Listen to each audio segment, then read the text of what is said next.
오늘 집에 꼭 들려라. 엄마가 할 말이 있다. 애들 학원 상담 가야 돼서 못 갈 것 같아요. 오늘은 꼭 와야 돼. 엄마가 너희한테 하는 마지막 말이다. 엄마, 지금 무슨 말씀하시는 거예요? 우리가 뭘 그렇게 잘못했다고 그러세요? 잘못한 게 없다고 잘 생각해 보거라. 잘못한 게 정말 없는지, 그리고 사진 보니 너희는 여행 다니며 즐겁게 잘 사는 것 같더구나. 엄마 빼고 여행 다녔어. 지금 이러시는 거예요? 단지 그것 때문이라고 생각하는 거니? 오랜 고민 끝에 내린 결정이다. 엄마! 이런 결정하신 거 나중에 정말 후회하실 거예요. 후회. 내가 후회할 게 뭐가 있니? 너희한테 마지막 자존심마저 구기며 살아야 할 이유가 뭐가 있어? 후회할 일 없을 테니 이제 가거라. 엄마 진짜 왜 이러세요? 안녕하세요. 이번 사연은 72세 김정희 어머니의 사연입니다. 김정희 어머니의 사연을 들으시면서 따뜻한 위로와 격려, 그리고 따끔한 조언을 댓글에 남겨주시면 김정희 어머니께 큰 위안과 힘이 되니 많은 댓글 부탁드리겠습니다. 그럼 사연 바로 시작하겠습니다. 저는 올해로 72이 됐어요. 살아온 세월을 돌아보면 참 많은 일들이 있었죠. 어린 시절 갑작스러운 교통사고로 부모님을 한꺼번에 잃었던 그날이 아직도 선명하게 기억납니다. 비가 추적추적 내리던 날이었어요. 학교에서 돌아와 텅 빈 집에 혼자 앉아 있는데 경찰서에서 전화가 왔죠. 김정희 학생 맞습니까? 그 한마디에 제 인생이 완전히 바뀌어 버렸습니다. 그때부터 이 집 저 집 친척들 집을 전전하며 자랐어요. 큰아버지 집에서 일주일, 고모네 집에서 한 달. 그렇게 떠돌이 생활을 하면서도 매일 밤 이불 속에서 혼자 울면서 이겨내야 한다. 반드시 이겨내고 행복해져야 한다는 다짐을 했었죠. 19살이 되던 해, 더는 남의 집살이를 하고 싶지 않았어요. 그렇게 마지막으로 있던 고모네 집을 나와 봉제 공장에 취직했습니다.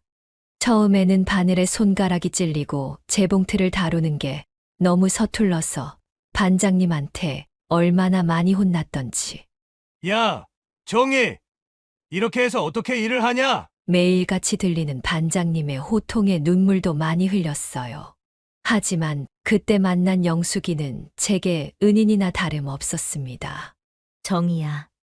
처음엔 다 그래. 너 손재주 좋던데. 이거 한번 해볼래? 내가 천천히 알려줄게. 항상 먼저 다가와 따뜻하게 챙겨주던 영숙이가 있어 힘든 공장 생활도 즐거웠어요. 점심시간이면 영숙이랑 공장 뒤편 작은 평상에 앉아서 도시락을 나눠 먹었죠. 정이야, 이거 맛있어. 한번 먹어봐. 서로의 반찬을 나누며 웃던 그 시간들이 지금도 그립습니다. 25이 되던 해에 지금은 하늘나라로 먼저 떠난 제 남편을 만났어요. 공장에 원단을 납품하러 오던 남편은 저를 보고 첫눈에 반했다면서 매일같이 찾아왔죠. 정희 씨, 저랑 밥 한 끼 하시죠? 제가 아는 맛있는 국수집이 있는데. 처음엔 정말 귀찮게만 느껴졌어요. 하지만 비가 오는 날이면 우산을 들고 기다리고 더운 날이면 시원한 음료수를 사들고 오는 그의 꾸준한 모습에 마음이 조금씩 열렸습니다. 상우 씨, 제가 뭐가 그리 좋으세요? 제가 묻자 그는 환하게 웃으며 말했어요. 정희 씨가 미싱 앞에서 일할 때 보면 너무 예뻐요. 진지하게 일하는 모습이 참 아름답더라고요. 하지만 결혼까지 가는 길은 정말 험난했습니다. 봉제 공장 다니는 애를 며느리로 들일 순 없어. 너 미쳤어? 시어머님의 완강한 반대가 있었거든요. 어머님, 정희 정말 성실하고 마음씨 고운 애예요. 한 번만 만나보세요. 남편이 아무리 설득해도 시어머님은 완강하셨죠. 내가 너를 그렇게 공부시키고 키운 게 공장 다니는 애하고 결혼하라고 그런 게 아니야. 그때 남편은 무릎을 꿇고 울면서 말했어요. 어머니, 정희는 제가 선택한 사람입니다. 이 사람 없이는 못 살아요. 제발 허락해 주세요. 결국 시어머님의 마음이 조금씩 누그러지셨고 우리는 작은 결혼식을 올릴 수 있었습니다.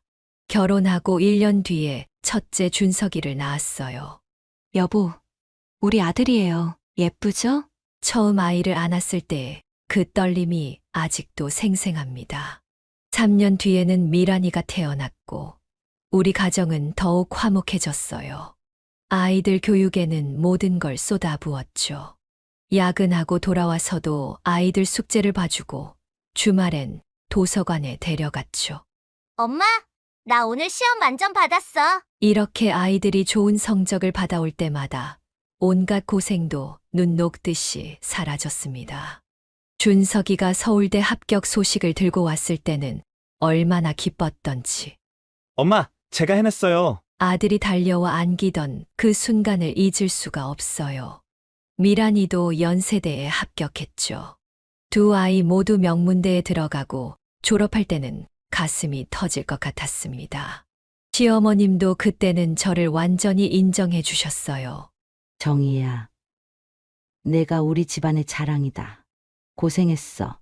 그 말을 듣는데 지난 세월의 서러움이 한꺼번에 녹아내리는 것 같았죠. 그리고 영숙이와의 우정은 30년이 넘도록 이어졌어요. 영숙이는 혼자서 딸 하나를 키우고 있었죠. 서로의 자식들 키우는 이야기부터 시작해서 사소한 일상까지 나누는 친구였죠. 영숙이의 딸 수아는 제게는 친딸이나 다름없었어요. 이모, 저 취업했어요. 제일 먼저 이모한테 알려주고 싶었어요. 수아가 기쁜 소식을 전해올 때면 제 자식의 일처럼 기뻤답니다. 우리 수아, 정말 대단하다. 이모가 맛있는 거 사줄게. 정말 하루하루가 너무 행복한 날들이었죠. 그런데 5년 전 갑자기 찾아온 남편의 심장마비는 저의 행복을 완전히 무너뜨려 버렸어요. 평소처럼 퇴근하고 들어와 저녁을 먹던 중이었는데 갑자기 가슴을 부여잡더니 여보, 괜찮아요? 여보, 구급차가 올 때까지의 시간이 얼마나 길게 느껴졌는지 모릅니다. 여보, 제발 일어나 봐요. 제발. 아무리 울부짖어도 돌아오지 않는 사람이었죠. 장례식장에서 저는 그저 멍하니 앉아 있었어요. 준석이와 미란이가 제 양옆에서 손을 잡아주었지만 마음속 허전함은 채워지지 않았습니다. 그리고 2년 전에는 제 마음의 기둥이었던 영숙이마저 유방암 선고를 받았어요. 정희야, 나 무서워. 항암 치료를 받으면서도 영숙이는 늘 웃으려 했죠. 괜찮아, 영수가. 내가 있잖아. 너라면 꼭 이겨낼 거야. 하지만 병은 우리의 의지와는 상관없이 빠르게 진행됐고 결국 영숙이는 떠나고 말았어요. 정희야, 수아 좀 부탁해. 영숙이의 마지막 부탁을 들으며 저는 또다시 눈물로 밤을 지새워야 했습니다. 지금도 가끔 장롱 속에 보관해둔 옛 사진들을 꺼내보곤 합니다. 봉제 공장에서 영숙이와 찍은 사진, 결혼식 날 환하게 웃고 있는 남편과의 사진, 아이들의 졸업식 사진. 힘들었지만 행복했던 순간들, 아픔도 있었지만 그만큼 더 단단해진 제 모습을 보며 앞으로 더 열심히 살아야겠다는 다짐을 했어요. 이모하며 저를 잘 따르던 영숙이 딸 수아의 버팀목이 되어주고 준석이와 미란이의 든든한 엄마로 남고 싶었거든요. 그게 하늘나라에 있는 영숙이와 남편에게 보답하는 길이 아닐까요? 그 후로 저는 아이들을 위해서 그리고 슬픔을 잊기 위해서 하루도 쉬지 않고 일만 했어요. 엄마, 이제 좀 쉬세요. 딸의 걱정스러운 눈빛으로 말할 때마다 저는 웃으며 대답했어요. 엄마는 아직 할 수 있어. 너희들이 있어서 든든하단다. 그렇게 시간이 흘러 아들이 결혼한다는 소식을 전했어요. 준석이가 결혼한다고 했을 때 얼마나 기뻤던지 첫 만남부터 며느리가 마음에 쏙 들었어요. 어머니, 안녕하세요. 민지라고 합니다. 수줍게 인사하던 모습이 어찌나 예쁘던지 아들이 장가를 간다고 했을 때부터 저는 준비를 시작했어요. 남편이 떠나면서 남겨준 보험금이랑 제가 평생 모아둔 돈으로 50평대 아파트를 장만해줬죠. 어머니, 이렇게까지 안 해주셔도 되는데. 아들이 미안해하는 눈치였지만 전 괜찮다고 웃어 넘겼어요. 됐어. 우리 아들 며느리 예쁜데 이 정도는 해줘야지. 너희는 앞으로 잘 살아만 주면 돼. 그리고 2년 뒤에는 딸도 시집을 갔어요. 40평대 아파트 전세금을 지원해줬죠. 엄마, 저희가 천천히 모아서 할게요. 미란이가 말렸지만 전 제 자식들이 편하게 살았으면 했어요. 내 아빠가 남겨주신 돈도 있는데 엄마가 해줄 수 있을 때 해주고 싶어. 나중에 후회하지 않게. 그게 어미의 마음이었죠. 처음 얼마간은 괜찮았어요. 준석이네는 한 달에 한 번은 꼭 들렸어요. 미란이도 시간 날 때마다 찾아왔죠.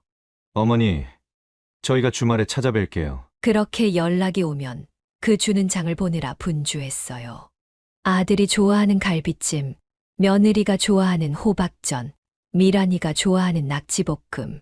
밤새워 준비해도 피곤한 줄 몰랐죠. 엄마, 이거 내일도 먹고 싶은데 좀 싸주면 안 돼요? 그렇게 애교 부리던 미란이가 그립네요. 하지만 세상 일이란 게 제 마음 같지 않더라고요. 쌍둥이가 태어나고 나서부터 아들네는 발걸음이 뜸해졌어요. 설날이면 제일 먼저 와야 할 아들, 딸이 전화기 너머로 들리는 건 핑계뿐이었어요. 어머니, 애들이 아파서요. 엄마, 이번엔 애들 데리고 가기가 좀 힘들 것 같아요. 명절 며칠 전부터 시장 보고 음식 준비하면서도 올까 말까 하는 마음으로 하루하루를 보냈죠. 결국 차례상 차리고 혼자 절하면서 눈물 훔친 적이 한두 번이 아니에요. 쌍둥이 손주들은 벌써 7살인데 얼굴 보기가 하늘의 별 따기죠. 영상통화로나마 보고 싶어서 전화하면 어머니, 지금 애들 학원 가야 해서요. 하고 끊어버리죠. 미란이네 아이도 5살이 됐는데 몇 번 보지도 못했어요. 아파트 사주고 전세금 지원해준 게 오히려 독이 된 건 아닐까. 그런 생각도 들더라고요. 돈으로 자식들 곁을 사려 했던 제가 어리석었나 봐요. 그렇게 자식들한테 서운한 날들이 쌓이면서 실망감도 커져갔어요. 그리고 허리가 불편해서 혼자서 집안일 하는 게 힘들어져서 가사도우미를 1년 정도 고용을 했어요. 가사도우미 박 씨는 1년 동안 저희 집에서 일을 하면서 제 자식들 얼굴을 한 번도 못 봤다는 거예요. 사모님, 자제분들을 사진으로만 봤는데 참 훌륭해 보이세요. 그 말을 들을 때마다 가슴이 아팠어요. 한 번은 박 씨가 청소하다가 옛날 앨범을 봤나 봐요. 사모님, 자제분들 아기 때 사진 보니까 참 예쁘네요. 지금은 얼마나 더 잘 되셨을까 궁금하네요. 그 말에 아무런 대답도 하지 못했죠. 그래도 위안이 되는 건 영숙이의 딸 수아였어요. 매주 찾아와서 저와 함께 밥도 먹고 이런저런 이야기도 나눴죠. 이모, 오늘은 컨디션 어떠세요? 힘들거나 불편한 거 있으면 저한테 알려주세요. 그 말을 들을 때면 눈시울이 붉어지곤 해요. 친자식보다 더 자주 보는 수아를 보면서 묘한 감정이 들었죠. 지난번에는 수아가 제 생일에 케이크를 들고 왔어요. 이모, 생신 축하드려요. 저랑 같이 촛불 끄실래요? 그 순간 얼마나 울었는지 몰라요. 제 아들, 딸인 준석이와 미란이는 문자 한 통으로 끝냈는데 말이죠. 그렇게 시간이 흘러 칠순이 다가오니까 주변에서 잔치 이야기들이 많이 들리더라고요.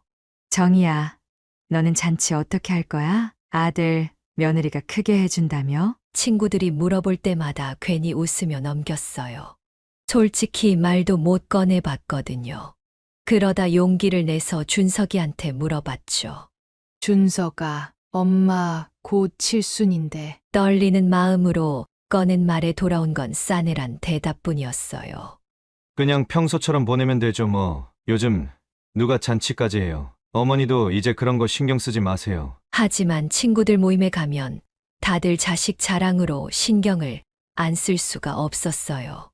우리 아들이 이번에 칠순잔치 준비한다고 장소 알아본대. 우리 딸은 호텔 뷔페 예약해줬어. 나는 손주들이 춤추면서 노래 불러줬는데 어찌나 이쁘던지. 그런 이야기를 들을 때마다 얼굴이 화끈거렸어요. 전 그저 아, 우리 애들은 바빠서. 라고 둘러댈 수밖에 없었죠. 한 번은 친구가 준석이하고 미란이는 그렇게 좋은 아파트 해줬는데 왜 그래? 하고 물어보더라고요. 그땐 정말 숨고 싶었어요. 밤마다 옛 사진을 보면서 생각해요. 재봉틀 앞에서 밤새워 일하면서도 아이들 학원비 대느라 행복했던 그때, 남편과 함께 아이들 등하굣길 배웅하던 그때, 준석이가 서울대 합격했다고 좋아하던 날, 미란이가 첫 월급으로 사준 스카프를 들고 환하게 웃던 날, 돈이 부족해도 서로 사랑하고 의지하며 살았는데, 이제는 돈은 있어도 마음이 가난해진 것 같아요. 어느 날은 미란이네 아파트 근처를 지나다가 잠깐 들르려고 했어요. 현관 앞까지 갔다가 돌아왔죠. 엄마, 미리 연락도 없이 오시면 어떡해요. 전에 한 번 그런 말을 들은 적이 있거든요. 발걸음이 무거웠어요. 집에 돌아와서 혼자 밥을 먹는데 그릇에 눈물이 뚝뚝 떨어졌어요. 수아가 이모, 제가 잔치 준비 도와드릴게요. 라고 말할 때면 고맙기도 하고 미안하기도 해요. 내 자식들에게 바라는 걸 남의 자식에게 받는다는 게 참 아이러니하죠. 수아야, 이모가 널 낳았어야 했는데. 농담처럼 던진 말인데 속마음이 다 드러나는 것 같아 민망했어요. 가끔 이런 생각도 들어요. 제가 너무 많이 바랐던 걸까요? 돈으로 자식들의 사랑을 살 수 있다고 생각한 제가 어리석었나 봐요. 때론 그 아파트들을 사주지 말 걸 그랬나 하는 생각도 들어요. 아니면 조건을 달려볼 걸 그랬나. 한 달에 한 번은 보자든가, 명절엔 꼭 오라든가. 이런 생각하는 제가 너무 삐뚤어진 걸까요? 매일 창밖을 보며 생각해요. 준석이 어릴 때 많이 아파서 병원에 입원했을 때, 그때 밤새 아들 곁에서 손잡아주며 우리 아들, 엄마가 꼭 지켜줄게 했던 게 생각나요. 그리고 미란이가 중학교 때 친구들이랑 다투고 와서 울 때면 꼭 안아주면서 우리 딸, 엄마가 있잖아 하고 달래줬는데 지금은 그 아이들의 아픔도 기쁨도 알 수가 없네요. 자식들에게 돈은 줬지만 마음을 주는 법을 가르쳐 주지 못했나 봐요. 너무 아껴주기만 하다가 서로의 소중함을 잊어버리게 한 건 아닐까 하는 생각도 들었죠. 그렇게 자식들이 차려주는 칠순잔치 같은 건 바라지도 않게 되고 그저 가끔, 정말 가끔이라도 얼굴 보고 밥 한 끼 같이 먹을 수 있다면 너무 행복할 것 같다는 생각뿐이었죠. 그러던 어느 날 평소처럼 혼자 저녁을 먹고 있었어요. 그런데 갑자기 준석이한테서 전화가 왔죠. 늦은 시간 아들의 전화는 흔치 않은 일이었기에 놀랐어요. 어머니, 이번 칠순 하와이로 가족여행 가는 게 어떠세요? 그 말을 듣는 순간 들고 있던 숟가락을 떨어뜨렸어요. 우리 가족이 다 같이 여행을 간다고? 정말이니? 떨리는 목소리로 물었더니 네, 미란이랑도 얘기해봤는데 다들 좋대요. 애들도 다 같이 데려가고요. 그 순간 눈앞이 흐려졌어요. 뜨거운 눈물이 볼을 타고 흘러내렸죠. 그날 밤 잠을 이루지 못했어요. 이불 속에 누워 자꾸만 상상의 나래를 펼쳤죠. 준석이네 쌍둥이들이 해변에서 뛰어노는 모습, 미란이네 막내가 모래성을 쌓는 모습, 손주들 5살, 7살 먹도록 한 번도 제대로 안아보지 못했는데 이제야 같이 시간을 보낼 수 있다는 생각에 가슴이 터질 것 같았어요. 다음 날 아침 일찍 수아에게 전화했어요. 수아야, 이모한테 기쁜 일이 생겼어. 수아는 제 목소리만 들어도 금방 알더라고요. 이모, 목소리가 너무 밝으세요. 무슨 좋은 일 있으세요? 하와이 여행 이야기를 했더니 얼마나 기뻐하던지. 바로 달려온다고 하더니 정말 1시간도 안 돼서 제 집에 와 있었어요. 이모, 하와이는 제가 가봐서 잘 알아요. 어느 호텔이 좋은지, 뭘 봐야 하는지 제가 다 알려드릴게요. 수아는 자기 일처럼 신나서 인터넷을 뒤지기 시작했어요. 와이키키 비치가 어떻고 할레이바 타운은 어떻고 하나하나 설명해 주는데 그 모습이 꼭 미란이를 보는 것 같았어요. 미란이도 어릴 때는 저렇게 제잘제잘 떠들며 제 곁을 맴돌았는데 말이죠. 다음 날은 수아랑 가사도우미 박 씨랑 함께 여행용품점에 갔어요. 사모님, 이거 보세요. 하와이는 자외선이 세다고 하니까 자외선 차단제는 꼭 사야 해요. 두 사람이 이것저것 골라주는 물건들을 담으면서 마음이 더욱 부풀었어요. 큰 캐리어를 사고 비치용 모자도 샀죠. 손주들 선물로 줄 인형이랑 과자도 골랐어요. 한밤중에 일어나 옷장을 열어보기도 했어요. 작년에 수아가 사다 준 원피스가 있었는데 그게 하와이 날씨에 딱 좋겠다 싶어서요. 옷을 꺼내 거울 앞에 대보면서 웃음이 절로 나왔어요. 가기 전부터 너무 설레서 그랬나 봐요. 밤새 여행 가방을 꾸리고 준비물 목록을 작성하고 마치 수학여행 가는 어린아이처럼 들뜬 마음이었죠. 일주일쯤 지났을까 미란이한테서 전화가 왔어요. 엄마, 저기, 뭔가 망설이는 듯한 목소리였죠. 응. 왜? 무슨 일 있니? 혹시 하와이 여행 비용 얼마 정도 나올까요? 갑자기 가슴이 철렁 내려앉았어요. 불길한 예감이 들더라고요. 왜 그러니? 그게 오빠도 그렇고 저도 애들이 있다 보니까 매달 나가는 지출이 생각보다 커서요. 그래서 말인데 엄마가 오빠하고 저희 가족 하와이 여행 경비 좀 부담해 주시면 안 될까요? 요즘 물가도 비싸고. 그 순간 온몸에 힘이 빠졌어요. 전화기를 붙잡은 손이 덜덜 떨렸죠. 내 생일인데, 내 칠순인데, 50평대 아파트를 사준 아들, 40평대 아파트 전세금을 지원한 딸. 그렇게 큰 돈을 줬는데 내 생일 여행 비용조차 부담스러워한다는 생각에 눈앞이 캄캄해졌어요. 일단 알았다. 겨우 이 말만 하고 전화를 끊었어요. 그날 밤 혼자 앉아 한참을 울었죠. 박 씨가 차려준 저녁 밥상은 그대로 식어갔어요. 입맛이 없었거든요. 창밖을 바라보며 생각했어요. 내가 뭘 잘못했을까? 자식들을 너무 잘해줘서 이렇게 된 걸까? 아님 내가 자식들에게 뭔가를 너무 바라는 걸까? 밤새 한숨도 못 자고 다음 날 아침 준석이한테 전화했어요. 밤새 연습한 거짓말이 술술 나오더라고요. 준서가 하와이 여행은 취소하자. 엄마가 몸이 좀 안 좋아서. 아들은 너무나 쉽게 그래요? 그럼 다음에 가요. 하고 말하더군요. 그 다음에라는 말이 가슴을 파고들었어요. 지금까지 그 다음에가 몇 번이나 있었나. 한 번도 지켜진 적 없는 약속이었는데 말이죠. 수아가 찾아왔을 때는 이미 캐리어를 치워두고 난 뒤였어요. 이모, 무슨 일 있으세요? 얼굴이 안 좋으세요? 수아 앞에서는 더는 눈물을 참을 수가 없었어요. 모든 이야기를 털어놓았죠. 수아는 제 손을 꼭 잡아주면서 이모, 제가 칠순잔치 준비해드릴게요. 하더라고요. 그 말에 더 서러워져서 한참을 울었어요. 그렇게 한참을 울고 결국 수아와 함께 칠순잔치를 준비하기로 결정했어요. 수아는 제 칠순잔치를 정말 열심히 준비해줬어요. 이모, 제가 있잖아요. 잔치 준비 제가 다 할게요. 식당도 알아보고 답례품도 준비하고요.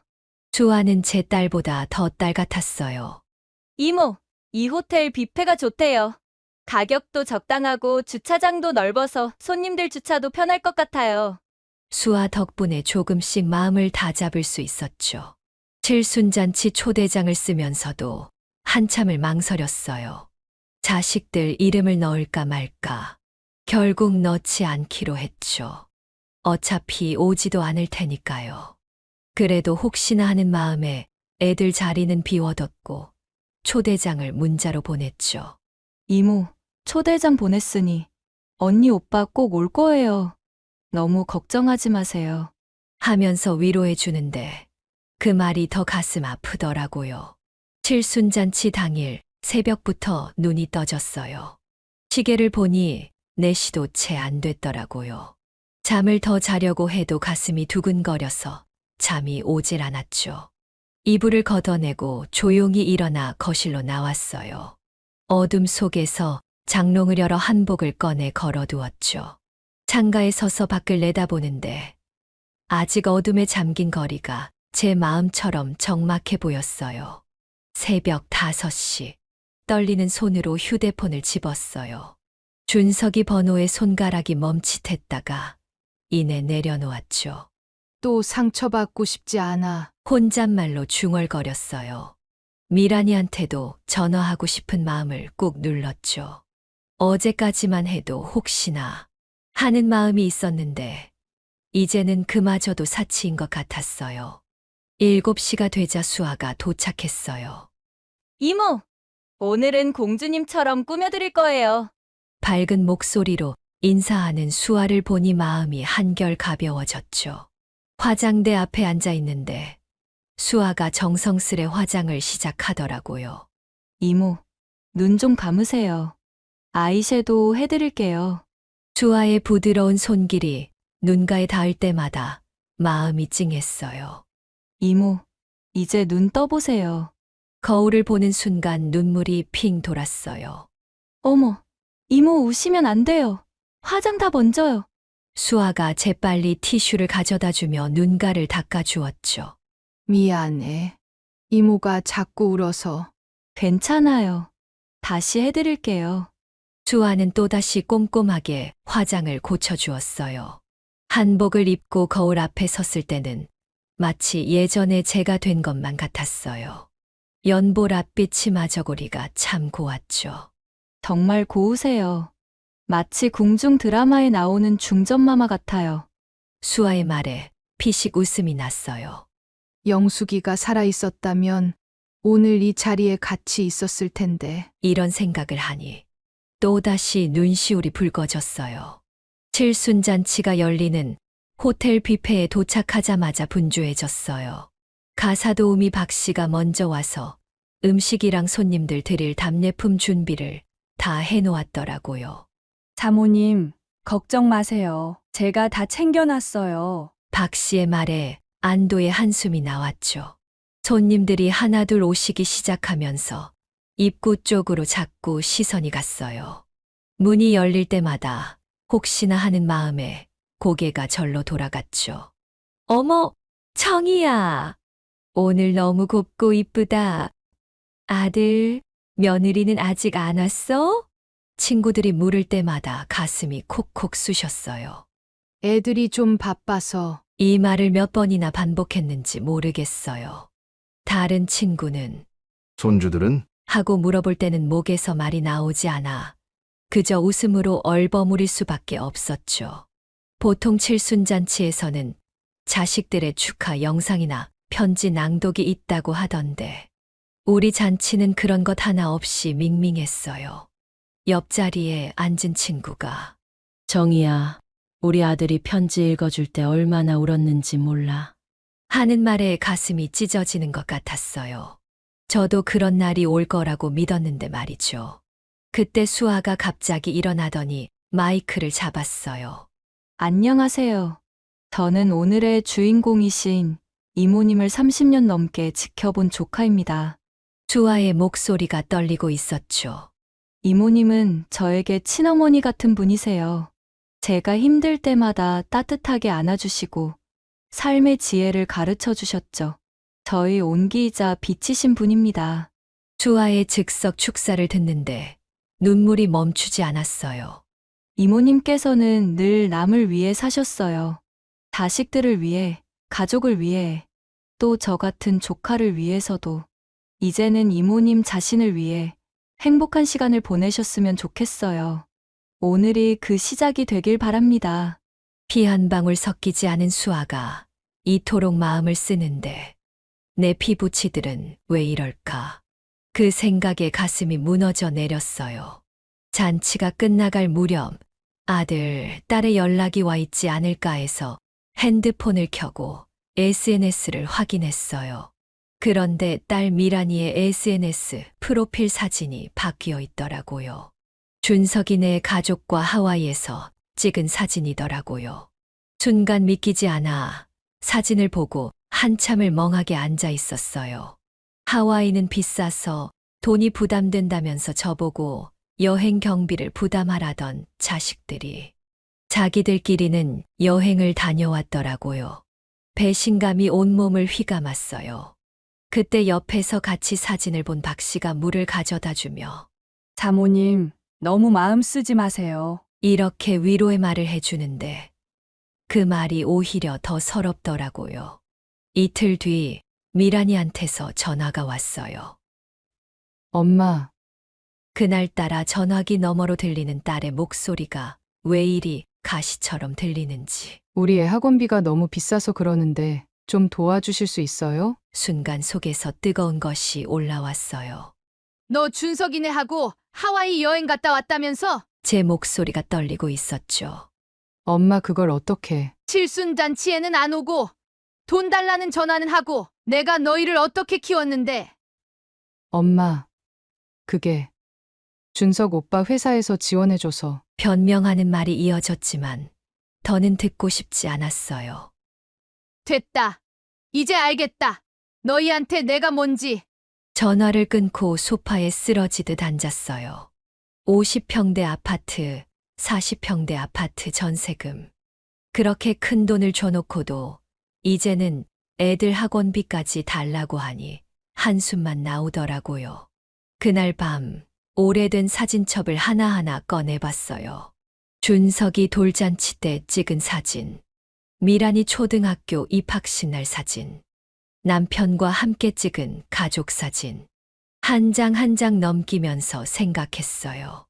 이게 다 뭐였을까? 내가 평생 쏟아부은 정성이 이런 걸까? 자식이라는 이름으로 모든 걸 참아주고 이해하려 했던 내가 바보 같았어요. 이런 일이 있고 나서 힘들어하는 제 모습을 보고는 수아는 더 자주 찾아왔어요. 이모, 주말에 꽃꽂이 배우러 가요. 제가 신청해뒀어요. 오늘은 제가 요리했어요. 맛있게 드세요. 그렇게 하루하루 챙겨주는 수아를 보면서 깨달았어요. 피가 섞여야만 가족은 아니구나. 진정한 가족은 서로를 생각하는 마음이 있어야 정말 가족이구나 라는 생각이 들었어요. 그리고 가사도우미 박 씨랑은 같이 장도 보고 커피도 마시고 시장 구석구석을 둘러보면서 이야기도 나눴어요. 이렇게 소소한 일상이 행복하더라고요. 수아가 주말마다 와서 같이 밥도 해먹고 영화도 보고 한동안 잃어버렸던 웃음이 조금씩 돌아오는 것 같았어요. 자식들은 여전히 가끔 전화만 하고 돈 이야기만 했죠. 그래도 수아와 박 씨 덕분에 자식들의 그런 태도에도 마음이 덤덤해지더라고요. 그리고 자식들에게 더는 기대하지 않으니 덜 아프더라고요. 창밖에 떴다 지는 달을 보면서 제 인생을 돌아보며 생각했죠. 이제 자식들하고 이대로는 못 살 것 같아. 뭔가 결정을 해야 돼. 마음을 다잡는데 꼬박 열흘이 걸렸어요. 아침마다 거울을 보며 연습했죠. 이제 그만하자. 이제는 끝내자. 떨리는 목소리가 조금씩 단단해지는 걸 느낄 수 있었어요. 수아한테 먼저 의논했어요. 수아야, 이모가 중요한 얘기가 있어. 평소처럼 주말에 찾아온 수아와 마주 앉아 커피를 마시면서 조심스레 꺼냈죠. 난 널 친딸로 입양하고 싶어. 순간 수아의 손에서 커피잔이 덜그럭 소리를 냈어요. 이모, 내 허락이 필요해. 너는 어떻게 생각하니? 수아는 한참을 울었어요. 전 이미 마음으로는 이모 딸이었어요. 엄마가 돌아가시고 이모가 계셔서 제가 여기까지 올 수 있었어요. 수아의 눈물을 닦아주면서 저도 울컥했죠. 근데 준석 오빠랑 미란 언니가 괜찮아. 이제는 내가 선택할 거야. 내 인생의 마지막 선택을. 결심이 서자 변호사 사무실부터 찾았어요. 어르신, 확실히 결심하신 거 맞으십니까? 변호사가 재차 물었죠. 네. 제 자식들은 이미 충분한 재산을 받았어요. 이제 남은 건 전부 제 딸이 될 수와 앞으로 하고 싶습니다. 까만 도장을 꾹 누르는데 손이 떨리진 않더라고요. 그리고는 준석이와 미란이에게 전화했어요. 이번 주말에 꼭 와라. 애들 학원 상담 있어서 못 갈 것 같아요. 미란이가 이렇게 말하면서 말을 돌리려 하자 단호하게 말했죠.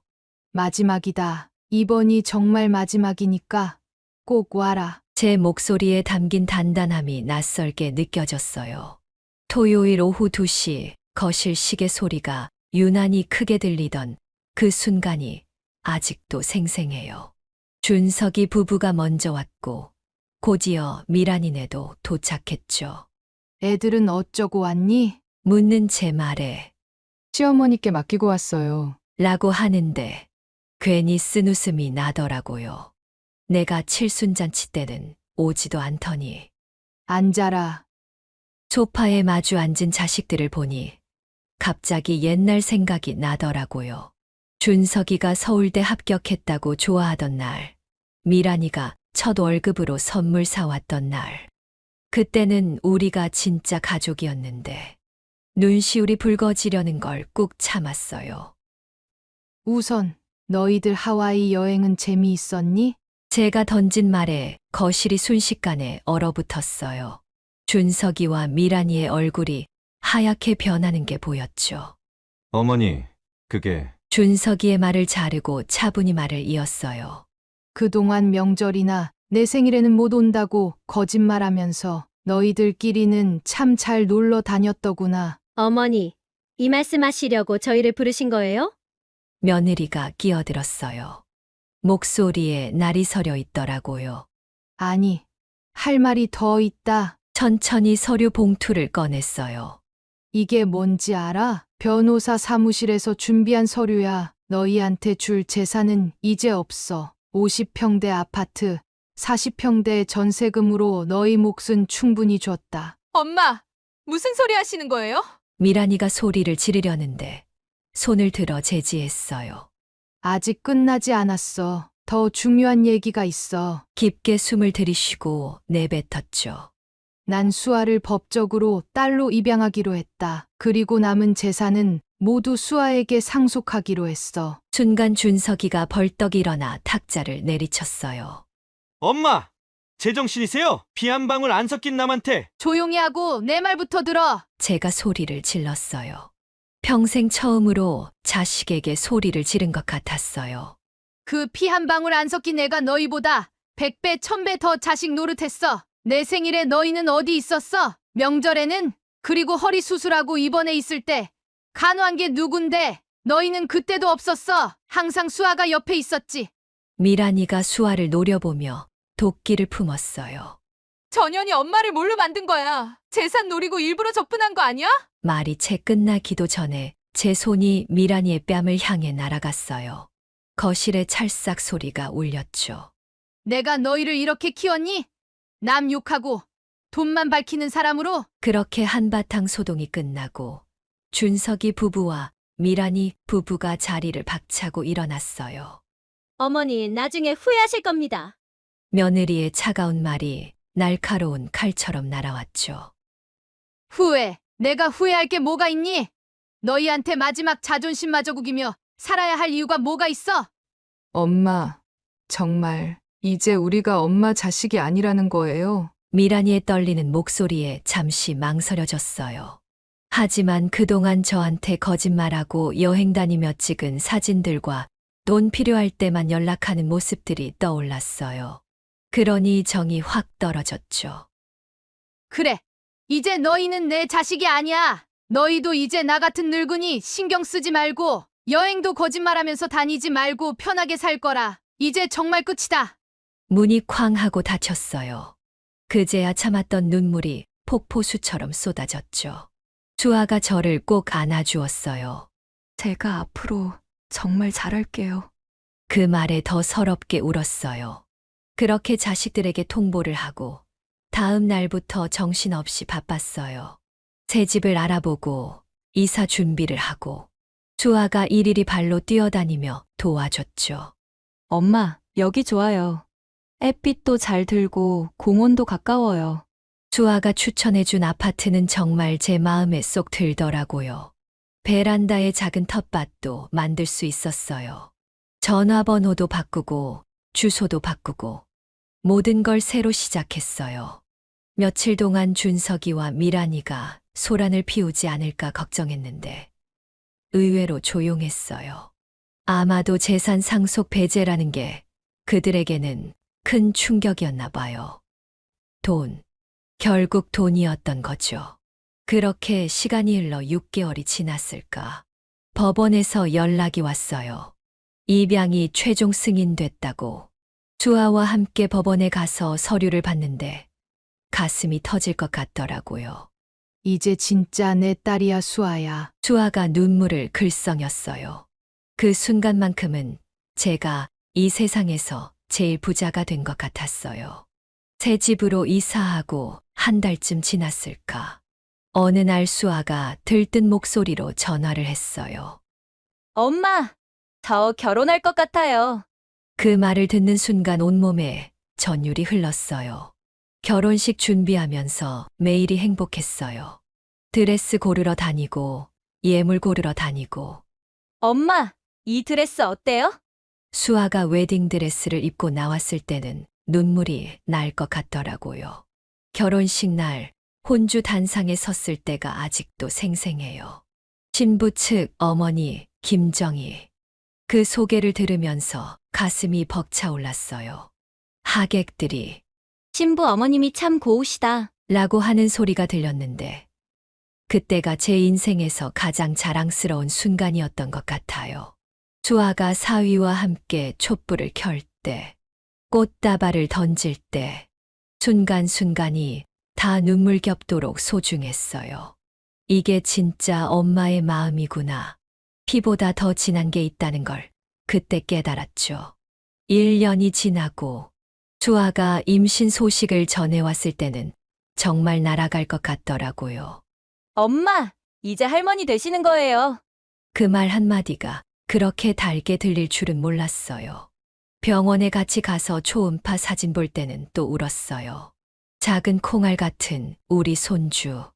왜 그런지는 모르겠지만 준석이와 미란이가 애를 가졌을 때보다 더 벅찬 감정이 들었어요. 첫 손주가 태어났을 때는 정말 너무 행복했어요. 밤새 아기를 안고 있었죠. 우리 손주 예쁘죠? 하면서 자랑하고 다녔는데 주변에서 아기가 할머니를 많이 닮은 것 같아요. 라고 하면 괜히 더 기분이 좋더라고요. 피가 안 섞였다고 해도 말이죠. 요즘 우리 집은 주말마다 시끌벅적해요. 아침부터 현관문을 열고 들어오는 수아와 사위, 그리고 손주의 발소리가 집 안 가득 울리죠. 엄마, 우리 왔어요. 수아의 밝은 목소리를 들으면 절로 미소가 지어져요. 사위는 들어오자마자 거실 구석구석을 살펴보며 어머님, 여기 전등이 깜빡이는데 제가 고쳐드릴게요. 하면서 도구를 꺼내들어요. 손주는 제 무릎에 앉아 조잘조잘 유치원 이야기를 들려주고요.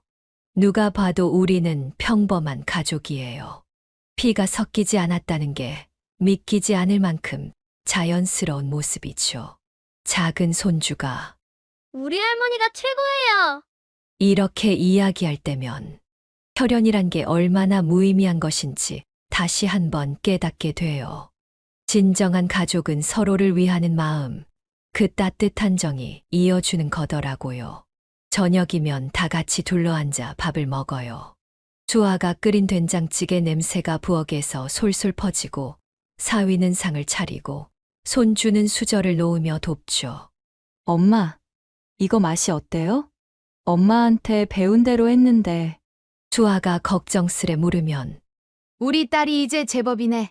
하며 등을 쓰다듬어 줘요. 가끔 늦은 밤 창밖의 달을 보며 남편 생각이 나요. 여보, 우리 이렇게 행복하게 살고 있어요. 걱정 마세요. 영숙이한테도 이야기하고 싶어요.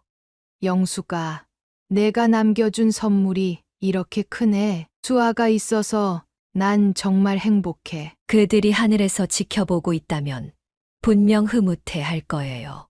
그런데 어느 날 제 번호는 어떻게 알았는지 준석이와 미란이가 몇 번 연락을 시도했어요. 명절 때마다 문자도 오고 가끔은 전화도 걸어왔죠. 하지만 전 받지 않았어요. 엄마, 용서해 주세요. 저희가 잘못했어요. 이렇게 음성 메시지를 남기기도 하지만 이제는 마음이 움직이지 않아요. 그들에게 이미 충분한 것을 주었고 이제는 제 삶을 살 차례니까요. 수아가 가끔 물어보곤 해요. 엄마, 후회 안 하세요? 그럴 때마다 전 확신에 찬 목소리로 대답해요. 아니, 전혀. 오히려 이런 결정을 진작하지 못한 게 후회돼. 정말이에요. 자식이라는 이름에 묶여 살았던 지난 날들. 이제는 그 무거운 짐을 내려놓으니 어찌나 홀가분한지 몰라요. 새벽에 일어나 베란다에 화초들에게 물을 주면서 생각해요. 예전에는 자식들 뒷바라지 한다고, 돈 모은다고, 이런 소소한 행복을 모르고 살았던 것 같아요. 화초가 자라는 모습을 보는 것, 아침 햇살을 맞으며 커피 한 잔 마시는 것, 손주와 함께 공원을 산책하는 것. 이런 게 진정한 행복이었네요. 요즘은 취미 생활도 많아졌어요. 수아가 추천해준 도예교실에 다니면서 도자기도 만들고 인근 복지관에서 하는 요가 수업도 듣고 있죠. 엄마, 요즘 너무 젊어지신 것 같아요. 수아가 그렇게 말할 때면 괜히 어깨가 으쓱해요. 진작 이렇게 살 걸 하는 생각도 들지만 지금이라도 이런 삶을 살 수 있어 감사해요. 얼마 전에는 동창회에 갔다 왔는데 친구들이 놀라더라고요. 정희야, 너 왜 이렇게 달라졌어? 얼굴이 너무 편해 보여. 그럴 만도 해요. 이제는 더 이상 자식들 눈치 보며 살지 않으니까요. 돈 달라는 전화에 가슴 졸이지 않아도 되고 명절 때 올까 말까 전전긍긍하지 않아도 되니 마음이 한결 가벼워졌죠. 그리고 얼마 전에는 수아네 가족과 여행도 다녀왔어요.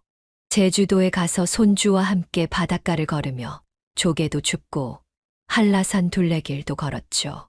밤에는 다 같이 모여 앉아 웃으며 그날 있었던 이야기를 나눴죠. 그런 소소한 순간들이 모여 제 인생의 보물이 되어가고 있어요. 이제는 알겠어요. 진정한 행복은 거창한 게 아니었단 걸. 서로를 진심으로 아끼는 마음, 함께 있는 것만으로도 든든한 그런 관계. 그게 바로 가족이고 행복이었네요. 늦게 깨달았지만 이제라도 알게 되어 다행이에요. 남은 생은 이렇게 살려고 해요. 더 이상 누군가의 엄마라는 타이틀에 얽매이지 않고 그저 김정희로 살아가려고요. 수아와 함께, 손주들과 함께 하루하루를 소중히 보내면서 말이에요. 이게 바로 제가 찾은 진정한 행복이에요. 여기까지 김정희 어머니의 사연이었습니다. 여러분은 어떻게 들으셨나요? 피는 물보다 진하다는 말. 그건 우리 세대의 오랜 믿음이었습니다. 하지만 김정희님의 이야기는 우리에게 중요한 깨달음을 주는 것 같네요. 진정한 가족은 피가 아닌 마음으로 이어진다는 것. 자식이라는 이유로 평생을 희생하며 살아온 우리 세대. 이제는 우리 자신의 행복도 생각할 때가 되지 않았을까요? 늦었다고 생각할 때가 가장 빠른 법입니다. 김정희님처럼 용기를 내어 새로운 삶을 시작하는 것. 그것도 우리 인생의 또 다른 축복이 될 수 있지 않을까요? 여러분의 황혼이 진정한 행복으로 물들기를 바랍니다. 이제는 우리 자신을 위해 살아보는 건 어떨까요? 구독과 좋아요, 알림 설정하시면 올라오는 사연을 빠르게 받아보실 수 있습니다. 그럼 다음 사연으로 찾아뵙겠습니다. 고맙습니다.